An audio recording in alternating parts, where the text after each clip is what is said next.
ഇന്ത്യയും അമേരിക്കയും തമ്മിലുള്ള തീരുവ യുദ്ധത്തിൽ പ്രസിഡന്റ് ഡൊണാൾഡ് ട്രംപിന് ഇന്ത്യയെ ഒതുക്കാൻ വ്യക്തമായ പ്ലാൻ ഉണ്ടായിരുന്നു.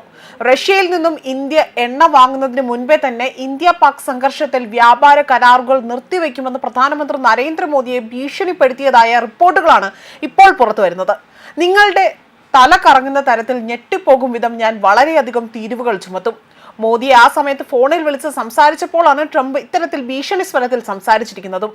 വീണ്ടും വെടിനിർത്തൽ വാദം ഉന്നയിച്ചുകൊണ്ടാണ് ഈ ഒരു വെളിപ്പെടുത്തൽ ട്രംപ് നടത്തുന്നത്. എന്നാൽ പ്രധാനമന്ത്രി നരേന്ദ്രമോദിയോട് ട്രംപിന്റെ ഒരു ഭീഷണിയും നടക്കില്ല എന്ന് വളരെ വ്യക്തമായി തന്നെ അദ്ദേഹം മനസ്സിലാക്കി കൊടുക്കുകയാണ് പിന്നീടുണ്ടായത്. ട്രംപ് പറഞ്ഞതായി അവകാശപ്പെടുന്നത് ഇങ്ങനെയാണ്.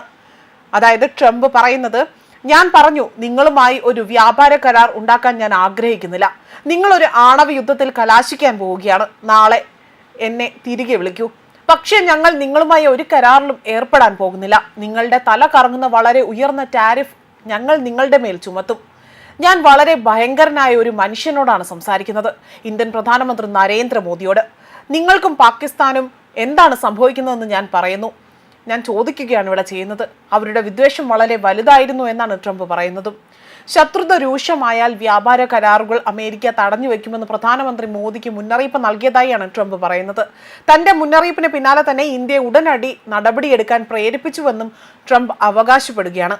ഏകദേശം 5 മണിക്കൂറിനുള്ളിൽ തന്നെ യുദ്ധം അവസാനിപ്പിക്കുമെന്നും യുഎസിന്റെ മധ്യസ്ഥതയിൽ നടന്ന ചർച്ചയ്ക്ക് ശേഷം ഇന്ത്യയും പാകിസ്ഥാനും പൂർണ്ണ ഉടമ്പടി അല്ലെങ്കിൽ അവിടെ ഉടനടി ഉള്ളതുമായ ഒരു വെടിനിർത്തലിന് സമ്മതിച്ചതായും മെയ് 10 സോഷ്യൽ മീഡിയയിൽ പ്രഖ്യാപിച്ചതു മുതൽ തന്നെ പഹൽഗാം ഭീകരാക്രമണത്തിന് ശേഷം 2 അയൽ രാജ്യങ്ങൾക്കിടയിലുള്ള സൈനിക സംഘർഷം പരിഹരിച്ചതായി ട്രംപ് വീണ്ടും ആവർത്തിച്ച് അവകാശപ്പെടുകയാണ് ചെയ്യുന്നത്.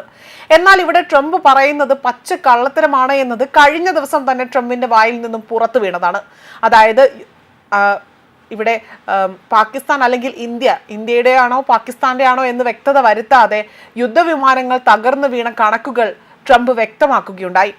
എന്നാൽ ട്രംപ് പറയുന്ന കണക്കുകളിൽ വളരെയധികം പെശവാണ് ഉണ്ടായിരിക്കുന്നത്. അതുകൊണ്ടൊക്കെ തന്നെ ട്രംപിന്റെ ഈ ഒരു ഭീഷണിക്ക് മുൻപിൽ ഒന്നും തന്നെ മോദി അടിയറവ് പറയില്ല എന്നതൊക്കെ തന്നെ കഴിഞ്ഞ ദിവസങ്ങളിൽ ട്രംപ് ഫോൺ വിളിച്ചപ്പോൾ പോലും മോദി എടുക്കാതിരുന്നതിൽ നിന്നും വ്യക്തമാണ്. നല്ല രീതിയിൽ പോയിരുന്ന ഒരു ചങ്ങാത്തം ഇല്ലാതാക്കിയതും ട്രംപ് തന്നെയായിരുന്നു. അതേപോലെ വിദേശ സമ്മർദ്ദങ്ങൾക്ക് ഇന്ത്യ വഴങ്ങില്ല എന്ന് പ്രധാനമന്ത്രി നരേന്ദ്രമോദി ശക്തമായി തന്നെ പ്രതികരിച്ചതാണ്.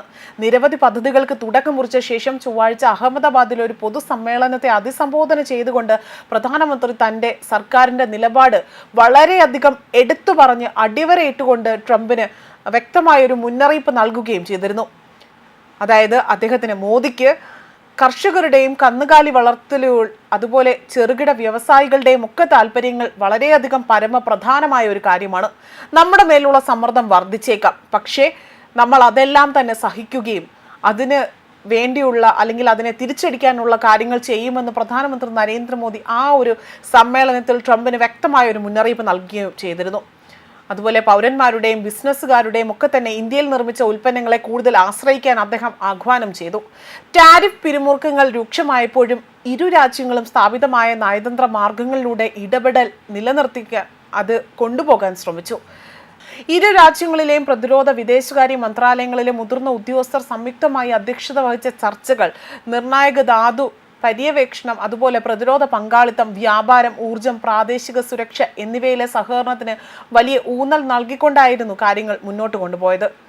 എന്നാൽ ഇപ്പോൾ ഈ ഒരു തീരുവ പ്രാബല്യത്തിൽ വന്നതോടുകൂടി തന്നെ ട്രംപ് വീണ്ടും ഇത്തരത്തിലൊരു അവകാശവാദം നടത്തി രംഗത്ത് വരികയും കൂടുതൽ ഇരുവരും അല്ലെങ്കിൽ ഇരു രാജ്യങ്ങളും തമ്മിലുള്ള ബന്ധത്തെ അത് കൂടുതൽ ബാധിക്കുകയുമാണ് ചെയ്യാൻ പോകുന്നതും. അത്തരത്തിലുള്ള വിലയിരുത്തലുകളും പുറത്തു വരുന്നുണ്ട്. ന്യൂസ് ഡെസ്ക് കർമ്മ ന്യൂസ്. ഈ ഓണത്തിന് ഗുബുനന്ദ രുചി മാട്ടിൽ വക്കാലക്ക ഓഫർ.